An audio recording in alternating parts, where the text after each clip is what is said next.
И ми харесва и много това, което правят от 15 години младежите на ГЕРБ. Дойдох да го видя, защото целият парк, гора са засадени дръвчета, днеска продължават. Така че това е една толкова инициатива, която са подали, защото това е вече. Кара още 100 години. Вървим ли към резглобка, господин? Вървим ли към резглобка след... Дръжте се сериозно, сега. Дръжте се сериозно. Идвам от Струма. Вие сте от Петрич, от Благоевград. Не ви ли е яд, не ви ли е срам? Това, където ви оставих тунела и моста, новото е само дупки и ями си потрошихме колите. Ма не ви ли е яд от този регион? Вместо това да ме питате за нещо, което е абсолютно глупо. Нямам се за израза. Ако нещо може да ме накара да говоря конструктивно, да водиме спор, Струма, кога ще стане? Хемус, кога ще стане? Търново-Русе, кога ще стане? Да отговоря на хората тук с един конкретен въпрос. А вие ме започвате с глобка или резглобка, тази пошла дума, която измислих. Извинявам се, да почнем от начало, с нов тон, с празничен тон, с хубав тон. Много ми е мъчно за Струма. Гледах я, може би по-добре рафтинг да караш, отколкото с кола. Видях ги хора с лодки там карат. По-добре от това, което за 3 години вече четвърта. Видяхте между ГЕРБ и всички останали разни. Това видях и ми е мъчно. Да, кажете. Позволете, честит празник преди всичко. И на вас честит празник на всички с тези прекрасни имена. Имаме страхотни български имена. Тук има 1500 дървета, господин Борисов. Върнахте ли 1500 младежи в България? Със сигурност повече. Със сигурност повече. Така че...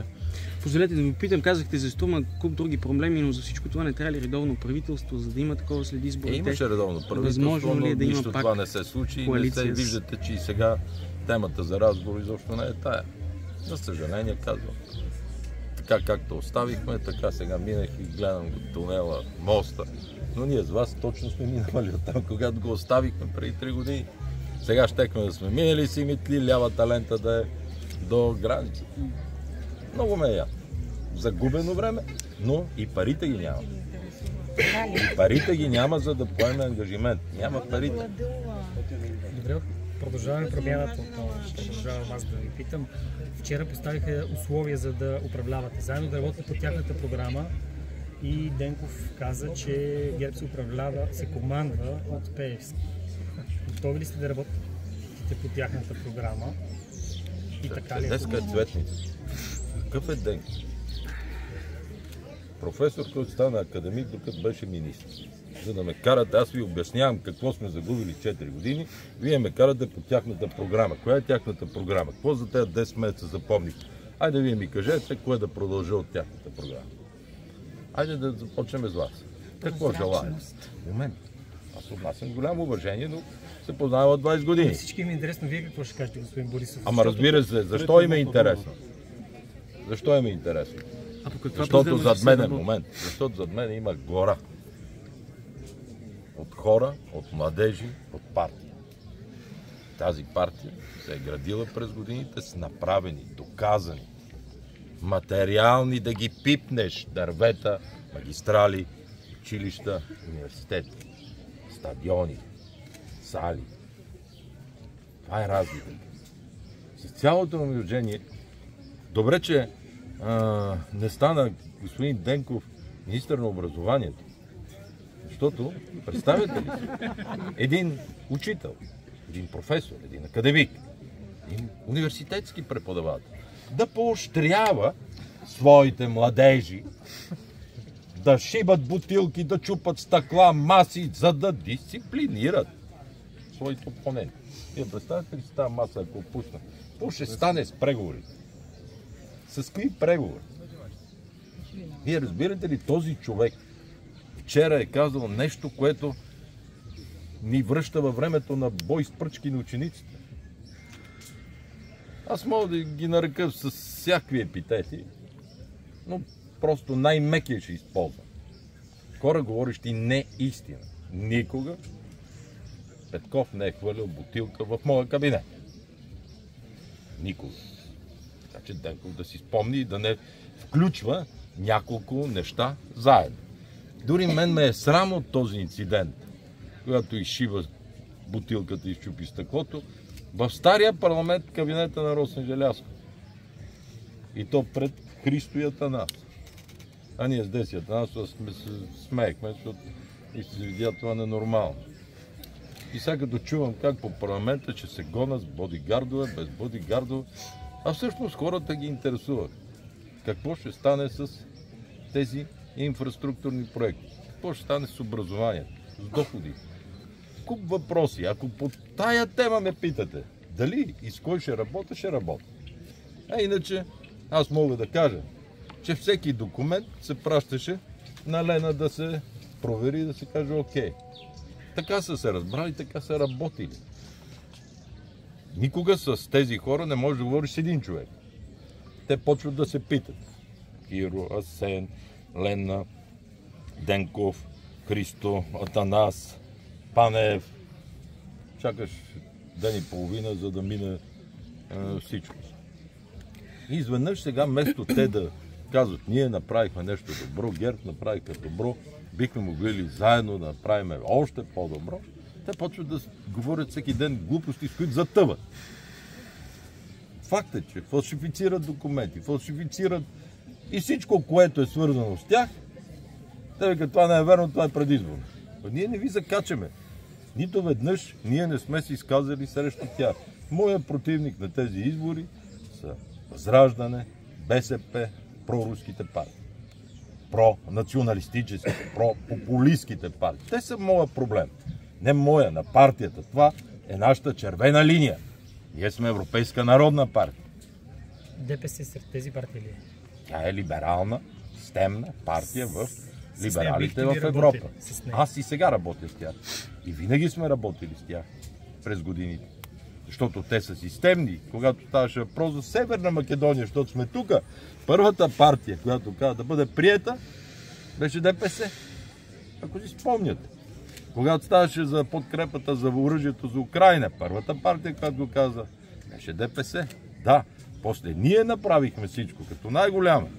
Така че това всеки ден с кой ми е началник, кой ми е такъв, звучи толкова дребнаво, толкова елементарно, толкова като липса на тези, липса на отговорност, безсилие, защото всеки ден излизат скандал след скандал. Ние не ги коментираме от ГЕРБ. Аз не ги коментирам. Аз оставам с всички врата да мога да разговарям. И те излизат и почват да обясняват как да лъжат или да казват наистина, че Петков ме дисциплинирал, като удрил шишета по маса. Това сериозно звучи ли ви академик да го говори? Преподавател университетски да го говори? Звучи ли ви сериозно, честно, като журналист? Какво става? Дай едно шеше тук, сега да те замерам с него, да кажа, ме питаш неудобни работи, аз ще те дисциплинирам сега. Това звучи ли ви нормално за тези хора да ви поставят условия? Не, вече и Запада категорично го казва. Бяха ги подлъгали по едно време. Знае коя е силната, системна партия, на която могат да отговарят. Да, разбира се, че с ПП и ДБ ще работя, но не по тяхната. С доминиращата, казвам, сила и власт на ГЕРБ управление. С наши премиери, с наши министри, само тогава. Още повече ни се полага заради ротацията. Така че ние и ред и ни се пада. Така че вместо тези хора да се съсредоточат, какво да кажем, ако има редовно правителство, какво ще допринесе то? Помните ли, те говорят за правосъдна реформа. Правосъдната им реформа се състоеше само в едно нещо. И само едно име беше написано в програмата. Шеф на КОНПИ Бойко Рашков. Помните ли го това? Аз го помня. Аз много работи помня. Самия Петков, отговарям пак на академик Денков, за да спре. Публично, пред вас медиите казваше, нека Борисов ми дигне телефона. Казваше ли? Що не му дига Борисов? Чай, че аз почнах като трето лице да си приказвам от тези хора и аз откачих. Защото аз съм европейски политик. Толкова години винаги съм защитавал България да бъде добре представена. И не искам да я връщам в никакъв случай в мутренските години, където да избираме най-якия, най-силния, да се бие с другите опоненти. Имам тук световен шампион по самбо. Борела, ти можеш ли да водиш преговори? Ще ги прави суплес. И мога да изглада тук Дани, къде е? Шампион по борба. Това представяте ли си какво дисциплиниране ще се случи с тези хора? Само представят си Денков излиза срещу Дани и водят дисциплиниращ разговор. Кой кого ще дисциплинира? Виждате ли, просто аз не вярвам на ушите си, но Никола върви по мен и сега им казва, Киро казва това, Денков казва това и ще питат за това журналистите. Викам, няма да ме питат за парка, няма ме питат как оправихме парламента всички, заплатите на военните, инвестиционните планове, на туристическия бранш, това, което искате. Това няма да ме питат. Ще ли ме питат какво казва Ден? Не, ще ви питаме за редовното управление. За редовното управление, редовното управление идва след редовни избори. Точно така. Където народа да излезе, да гласува и да ни подреди. Да.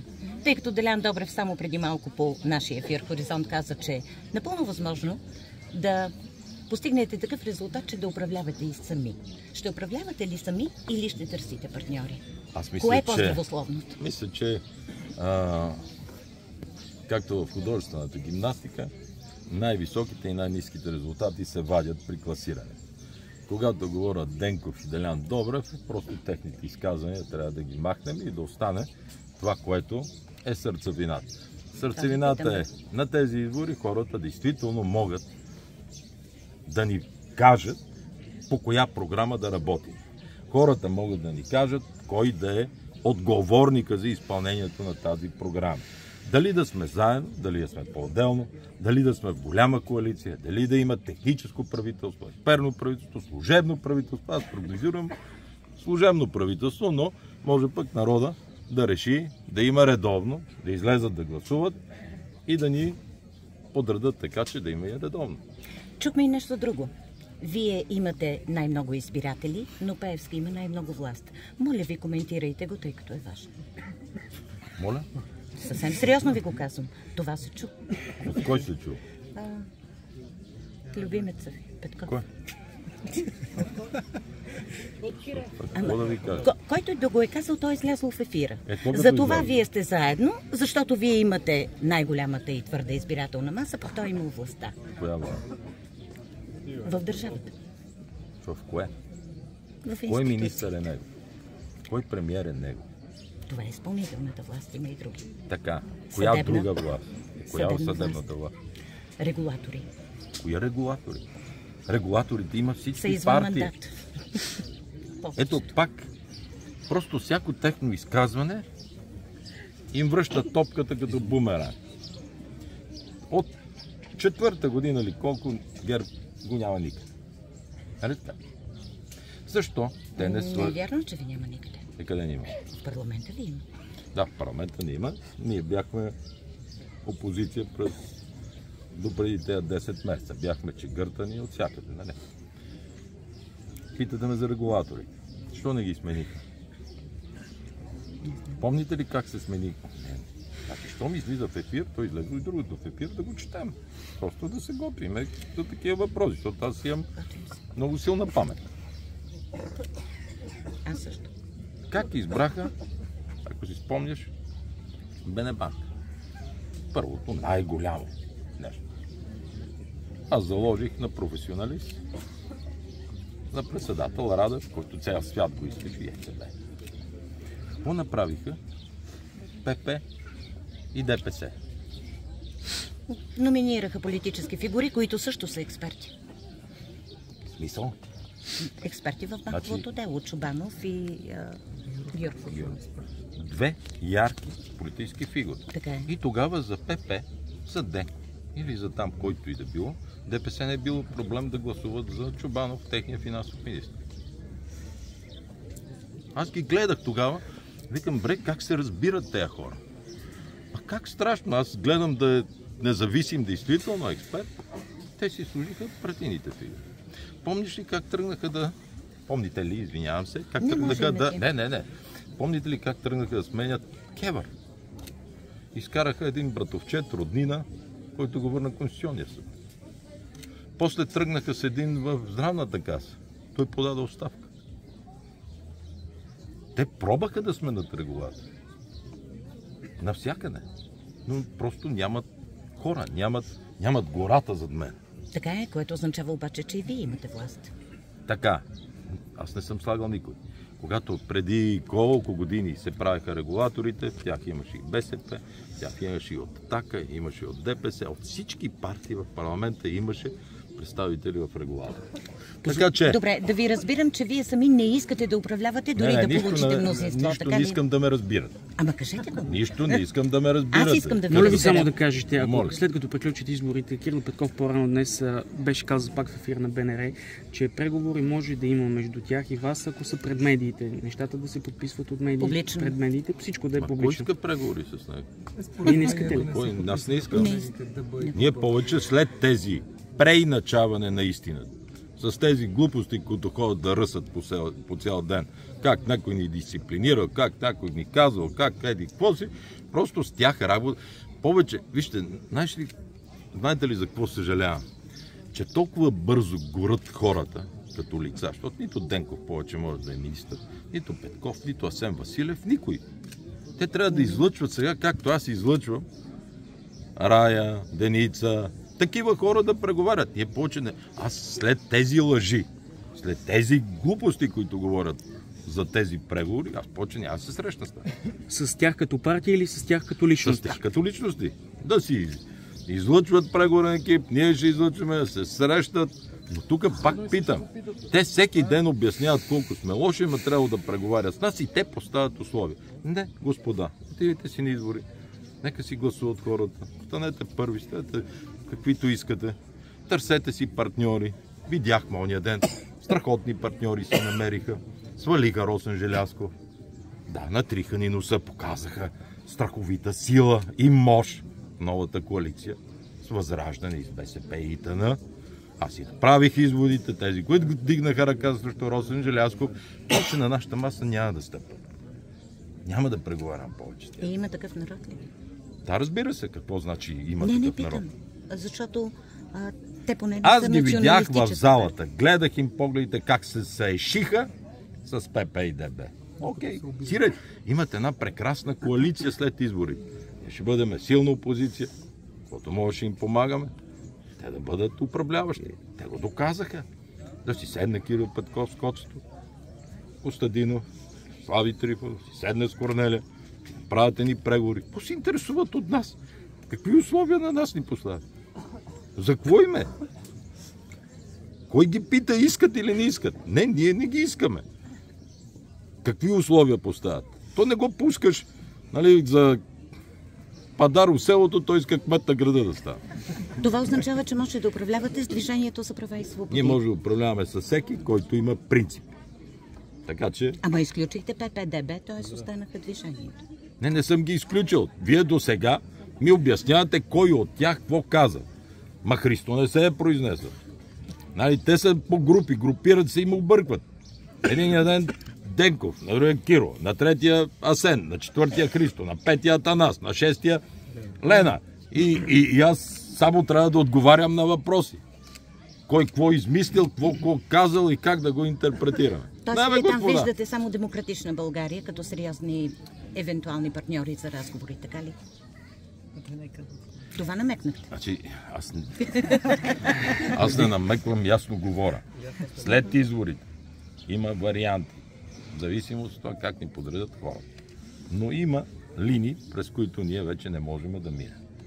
Сиреч, Денков не може да се преговаря. Той лъже или не казва истината и преиначава.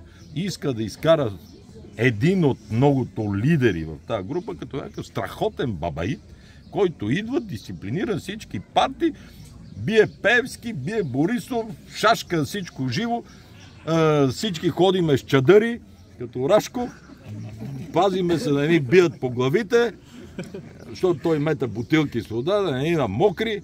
Аз мога го изкарам. Много такъв. Това е истината за политиката, която водят.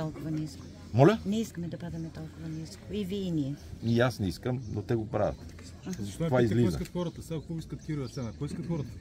Киро и Асен не са България. Искаме да ви питаме, Абсолютно. цитирахме толкова много народ. Вие какво ще кажете на тях и на като цяло кой? народ? На вашите бивши така наречени коалиционни партньори като цяло. Ама той до сега каза, че нищо не иска да им каже. Разберете.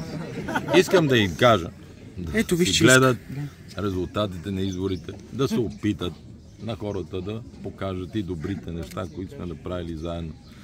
Да знаят, че от другата страна стоят Възраждане, БСП и хората, които са анти-Украйна, проруски. Да гледат тях. Те виждат всеки ден, добре, ние не искаме, не се интересуваме, спрете да ни коментирате. Той изтича се някои пак условия. Ма ние много искаме, ама трябва еди какво си. Ма не искаме. Ето казвам ви го ясно. Не си правете усилия да ни поставяте условия. Все едно се е приключило всичко. Търсете си Възраждане и БСП, и ИТН, и с тях от сега си гответе коалицията. Вие го демонстрирахте в парламент. И се опитвате сега да кажете, че касата е същото като шеф на парламент. Са парламентарни република. Това е най-висши орган, председателя, политическа фигура на сглобката, както кажа. Вие какво поемате като ангажимент, господин Борисов? Наближава предизборната кампания. Най-важното за вас и партията ви. Да не продължиме да копаеме дъното, защото сме се закопали вече във всяка една сфера. Просто не знам оправяне. Как се оправя, това не знам. Честно. Ма може да се падне на вас да го правите. Ако ни се падне на нас, това е проблем. Защото парите ги няма. Системите са разбити. Кадровия потенциал е размазан. Много беше интересно едно време. Лена чукаше в Google и вади. Ами сега, ако чукнем Google за тях, какво ще излезе?